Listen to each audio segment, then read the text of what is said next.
Tonight, we travel far north, to a land where snow whispers through pines and old stories linger beneath the ice. A place where the sky dances at night, shimmering green and blue above frozen lakes. A place where time does not rush, where winters stretch endlessly and legends survive in the silence. This is a world shaped not by cities or empires, but by the wind, the cold, and memory. A world where stories were passed not on paper, but by firelight. The people who live in these lands, from the Algonquin nations to the Cree, the Inuit, the Dene, have told stories for centuries, not just to entertain, but to explain, to warn, to remember, to survive. In these tales, the forest is not empty, it watches. The snow does not fall silently, it carries voices, and hunger is more than just a feeling. It can become a presence, a spirit, a curse. Tonight, you will hear of such a presence, the Wendigo, a being born from winter, starvation, and sorrow. But that is only the beginning. As the night deepens, we'll explore not just the Wendigo, but the sacred balance of nature, the danger of forgotten taboos, and the quiet wisdom of the elders who listen to the land.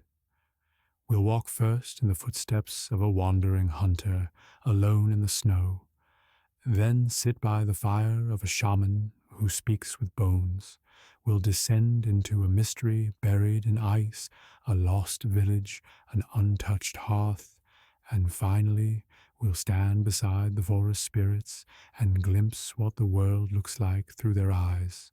But don't worry, there are no sudden sounds here, no sharp turns, only the soft unfolding of old stories, meant to carry you gently into stillness and sleep. So take a breath, settle your mind, let the fire crackle, let the snow fall, let the myths begin. Imagine this. Your breath is already shallow, the air bites, not in the playful way a cold morning might nip at your nose, but with a sharpness that slices through your clothes, your skin, your bones.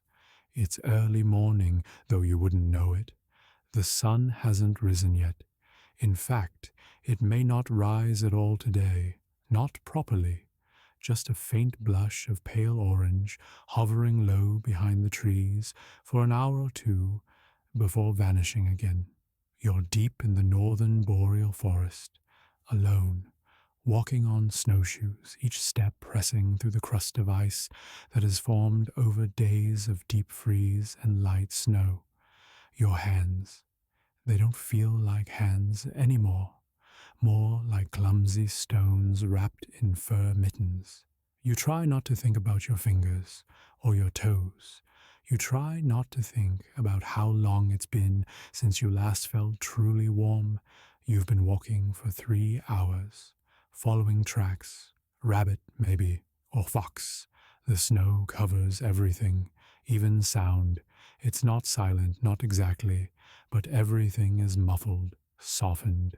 There's the crunch of snow underfoot, the creak of leather straps, the wheeze of your breath, and sometimes the long moan of the wind through the tall black spruce. But no birds, no animals. They know better than you. Your village is behind you, a half-day's walk, too far to turn back now. There are 6 mouths to feed, and your traps have been empty for days. That hunger, you feel it pressing at the edges of your thoughts. Not just yours, everyone's. It's deep into winter now, the time the old ones call the hunger moon.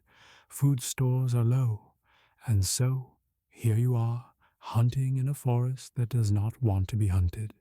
There's a rhythm to the cold. You've learned it. Step, pause, step, breathe, step, listen. You scan the trees constantly, looking for the shape that doesn't belong, the flicker of movement. Sometimes you swear something flickers behind you, a shape just past the edge of your vision, a tall shadow, too tall for a man, but not quite tree. You stop, look back, nothing, just branches, just snow, just breathe, yours. You tell yourself it's nothing. But you've heard the stories, everyone has. You were just a child the first time you heard the word. Wendigo, not loudly spoken, never shouted, always whispered, as if speaking it too clearly might wake something. Something that waits in the trees, that feeds on hunger, that lives in the cold, because it is the cold. But that's just a story, a tale for children. You step again, the cold protests. Your joints ache with every movement. You scan the trees again. That feeling is still there, being watched, followed. You quicken your pace. Eventually, you come upon a trap. A simple snare you set 2 days ago near a rabbit trail under a thicket of birch saplings, and finally, there is something, a rabbit, small, stiff, but caught, dead for hours, frozen in place. Still, it is food.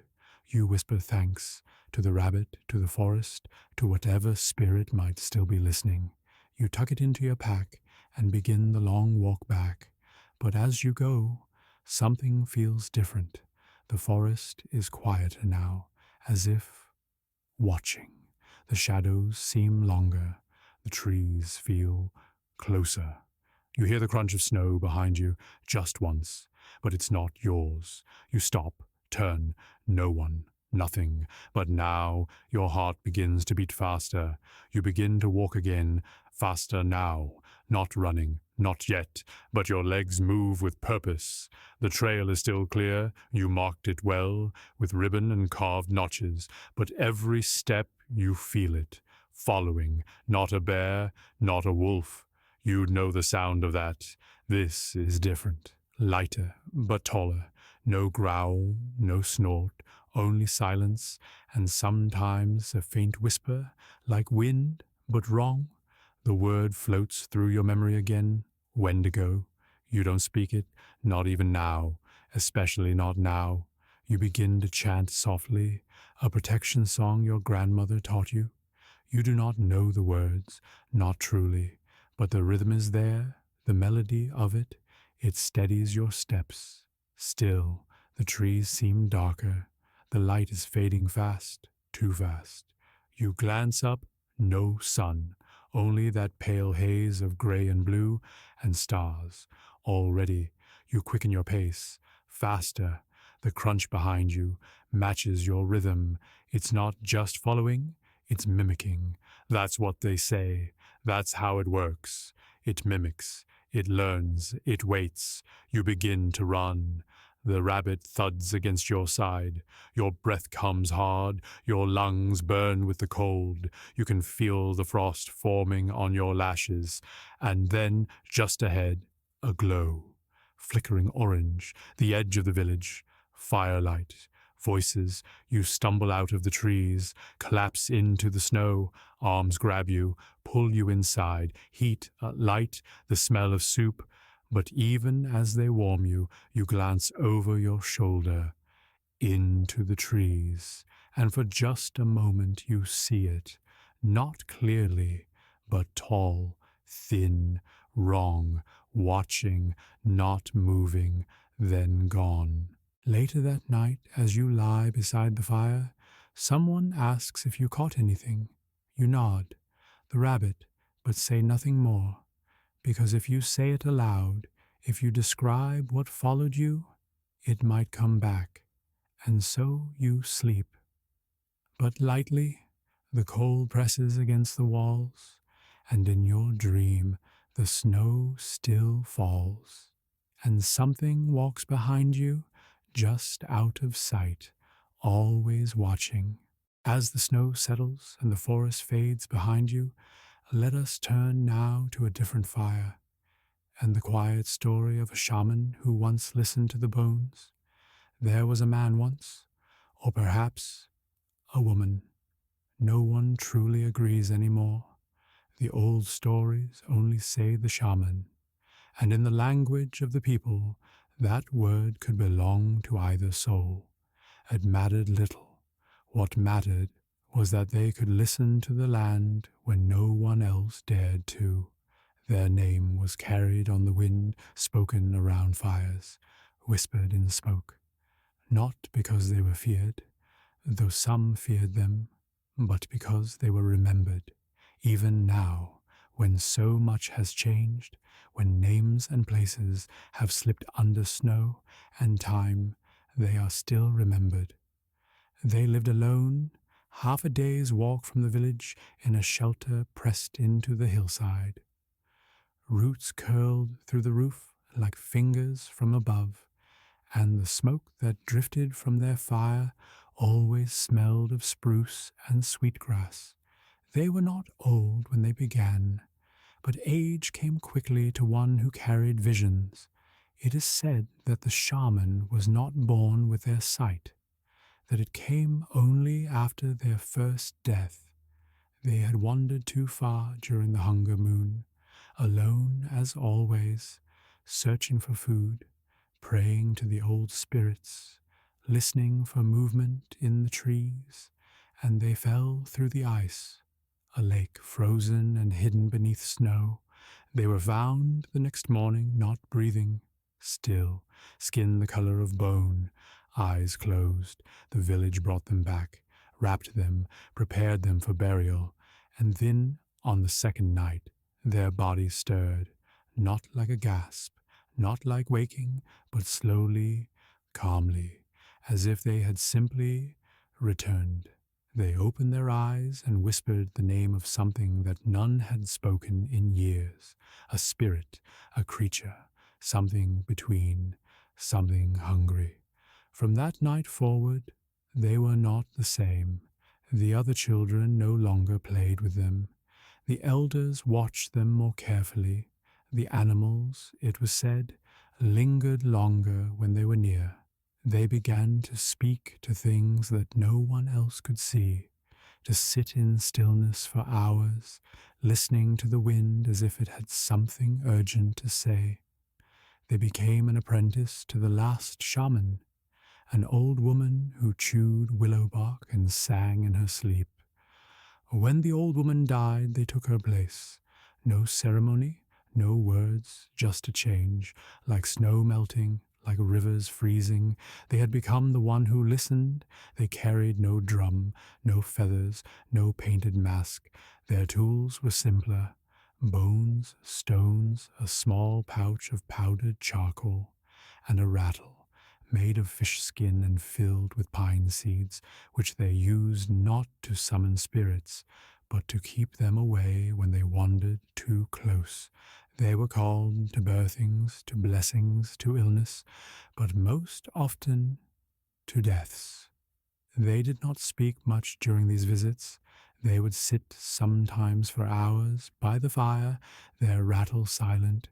They listened, and when the time came, they would scatter ashes around the dying, draw patterns in the smoke, and whisper into the bones left beside the hearth. No one knew what was said, only that after they spoke, the dying always grew quiet, even those who had fought hardest against it. It was said that they knew the path across, and how to show it to others. But one winter, something changed. A man came from a village far to the west. His face was hollow, his voice hoarse. He had walked for days. He carried a bundle wrapped in bark and hide. He would not speak until the fire had been lit, and when it was, he told a story that the shaman listened to without blinking. A sickness had come, but not one of the body. One by one his people had vanished into the trees. Not just the children who might wander, but elders, mothers, entire families, gone without trace. Some said it was wolves, some said it was madness, but the man whispered a different name. The same name the shaman had spoken on the night they returned from death. Wendigo. The shaman did not speak. They simply stood, gathered a pouch of bone dust, a woven cloak, and a bundle of sticks bound with sinew. They walked west without saying goodbye. What happened in that village was never told. The man who brought the message was found days later, sleeping under a tree, frozen but peaceful, and the shaman never returned.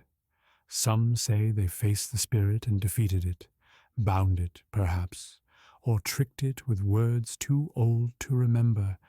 Others say they gave themselves to it, that the spirit needed a voice and found one. Still, others believe they became something new, not quite shaman, not quite spirit, something in between, something that walks the trees only during the coldest nights, listening, watching, protecting, perhaps, or warning, even now, when the sky turns pale green and the ice groans under the weight of its own memory. Some still leave offerings near the base of old birch trees, a strip of cloth, a carved bone, a pinch of ash. They do not speak the shaman's name. They do not need to.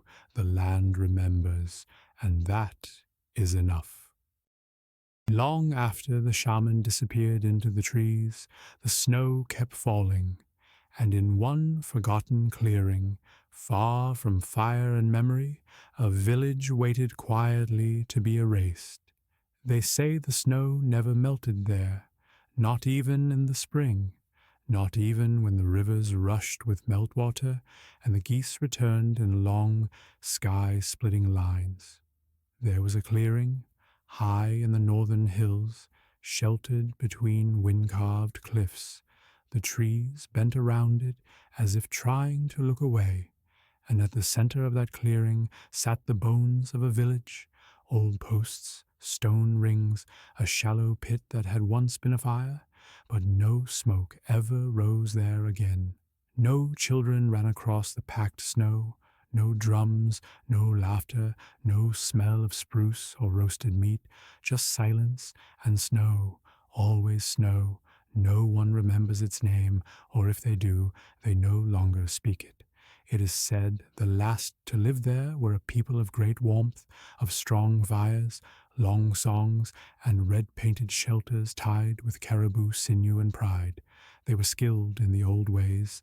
Hunters, yes, but also builders of deep hearths, makers of stories, walkers between worlds.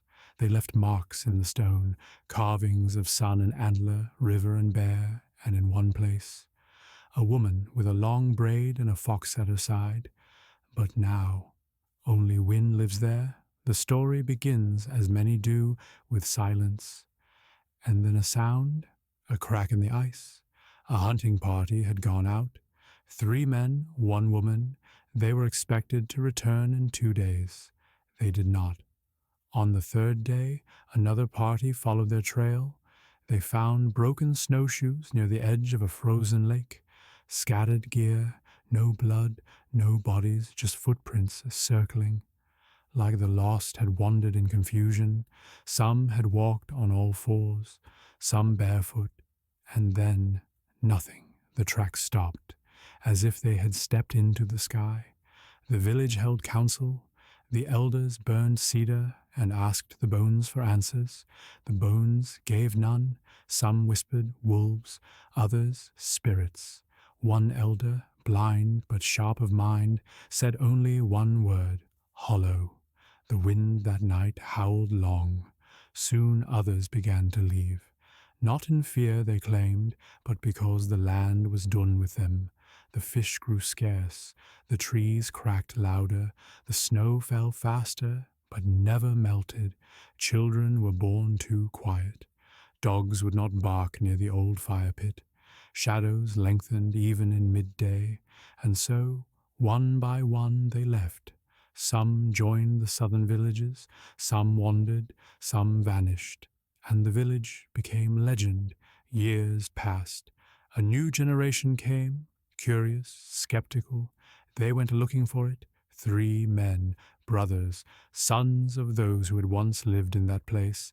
They found it easily. The snow remembered the path. They camped there just one night. In the morning, one had left. No sign of struggle, no tracks, just his carved pendant, left near the fire, split clean in two. The others returned alone. They would not speak of what they heard during the night, only that they felt watched, and that the fire would not stay lit. Still, the land does not forget. Every few years, a trapper, a traveler, a wandering storyteller passes near that clearing. They do not always see it. Sometimes the forest hides it, but those who do feel it. Not a presence, not quite, but an absence, as if something should be there but isn't, like walking into a room where a song has just stopped, or a fire that has just been put out, the smoke still lingering, the warmth gone.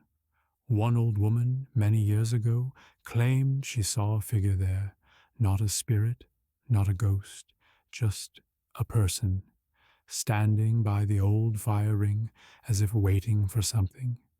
She tried to call out, but the figure turned away and vanished like mist. The next day, snow had covered her footprints before she returned to the village. She never spoke of it again. Today, the trees still lean away from the clearing. Birds go silent there, and sometimes, if the wind is right, it sounds like the crackle of fire. But no fire burns there, not any more, and perhaps that is best. Some hearths are not meant to be rekindled. Some warmth, once lost, should remain so. For what lives in the snow is not always waiting to be found. Sometimes it is waiting to be left alone. Though the village was gone, the trees remained, and in their silent sway, something older than memory still watched, always watching. They were here long before us, before the stories, before the snowshoes, before the fires and the hunting songs. They have no names, not really, only sounds and shapes and presence. The people called them many things, the hidden ones, the old faces, the listeners, the watchers in the pines. But those were just words. The forest knew them differently. They were not gods, not in the way we think of gods. No thunder, no fire, no punishment. They were the hush of branches and wind, the sudden stillness of birds, the cold that lingers in your bones even when the sun returns. They are not cruel, but they are not soft. They do not seek prayers. They do not answer them. They only watch and remember. In the old days, it is said, the people lived with them, not apart from them. They left offerings at the roots of pine trees, sprigs of spruce, strips of meat, sometimes just silence. They did not speak their names at night, not out of fear, but respect, because to speak of them carelessly was to invite their attention, and the attention of a watching thing is not always a blessing. They lived in trees, in wind, in fog, not seen but felt. When a fire burned too long, they would stir the smoke. When too many deer were taken, they would cloud the hunter's path. When a child wandered, they might leave footprints beside theirs, just one extra pair, never seen again, not malice, balance. The people knew this. They built with care, they hunted with songs, they buried their dead with stones that pointed toward the trees, and the watchers watched. But time changed things. The old stories faded, the offerings stopped. The land was taken, divided, mapped, fenced. The trees still stood but thinner, and the air grew quieter, but not in the peaceful way, as if something had gone missing or chosen to step back. Still, some say they remain, that on cold nights, deep in the woods, you can feel it, a pause in the wind, a rhythm in the silence, the sense that something is watching, not with eyes, but memory. One elder, long ago, spoke of them not as spirits, but as the breath of the forest, that when we walk beneath pine boughs, we walk through their thoughts, and when we speak too loudly, we disturb their dreaming. So we must tread softly, because the forest is listening always. Today, few still leave offerings, but some remember a hand on a tree, a whispered word of thanks, a small woven figure hung in a clearing, not to beg, not to worship, just to acknowledge, to say, I know you're still here, I see the way the branches shift, I hear the hush in the snow, and that is enough. They ask for nothing, they want no songs, only quiet, only balance, only to be known in the spaces between our steps. And if you listen, truly listen, you might feel them, not as fear, not as presence, but as memory woven into the bark and snow and breath of the forest. The ones who watch still do, and they wait for us to remember how to be small. And now you've walked the winter trails, you've sat beside the hearths, listened to old stories whispered over snow, and wandered the forests where memory lingers like breath in cold air. You've met the ones who survived, and the ones who vanished, the ones who watched, and the ones still waiting. The night wraps around you now, not heavy but warm, like a fur blanket beside the fire. The wind outside the hut is quieted, the trees creak, but only gently, as if swaying to some ancient rhythm you've always known but nearly forgotten. The forest is still, and somewhere deep within it a presence watches, not with judgment, but with memory. It remembers the first time you stepped between its shadows, and it holds you now, as softly as snow landing on pine. So breathe. Let the cold remain outside. Let the flicker of firelight dance behind your eyes. Let the stories blur and fold into sleep. Tonight, you are part of the forest again, part of the hush, the breath, the long forgetting. You are not alone, not truly. The watchers are near, but they are gentle, and they know you are only passing through, just a quiet voice beneath their ancient boughs. Sleep now. The trees will keep watch.